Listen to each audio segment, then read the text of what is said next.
اور آج کے دور میں مسلمانوں کو دینی اعمال سے جیسے بے رغبتی ہوتی چلی گئی ہے، درود شریف کا اہتمام مسلمان مردوں عورتوں سب میں مفقود ہوتا جا رہا ہے۔ حالانکہ درود شریف ہمارے احسانات کا وہ چھوٹا سا بدلہ ہے جس کی فرمائش نبی نے ہم سے کی ہے، باقی اور کوئی ایک حبہ یا ایک دانہ نبی نے ہم سے نہیں مانگا ہے۔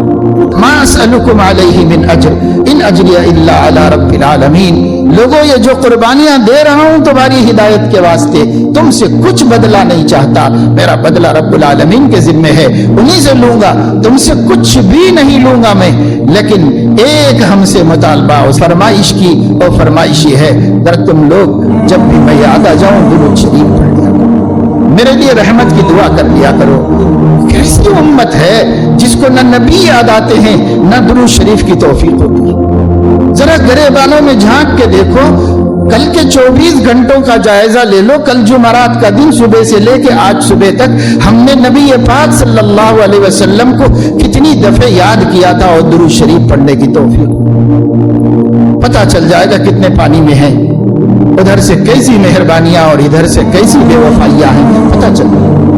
بیوی یاد آتی ہے، بچے یاد آتے ہیں، ماں باپ یاد آتے ہیں، بھائی یاد آتے ہیں، دور دراز کہیں امریکہ کینیڈا میں پڑا ہوا ہے اور ایک دوست اور چلا گیا تو 20-25 سال سے پلٹ کے بھی نہیں دیکھا، پر وہ بھی یاد آتا ہے اور اس کے ساتھ گزری ہوئی گھڑیاں یاد آتی ہیں۔ ہر کوئی یاد آ رہا ہے، نہیں یاد آ رہا ہے تو اللہ کا نبی اور ہمارا سب سے بڑا محسن نہیں ہے۔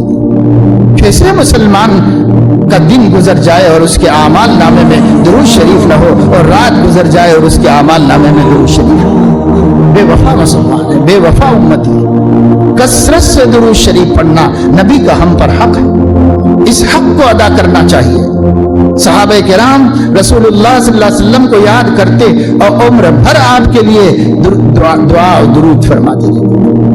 کثرت سے درود شریف پڑھنا چاہیے، خاص طور سے جمعے کے دن ہمارے نبی نے چاہا ہے کہ امت مجھ پر کثرت سے درود پڑھے۔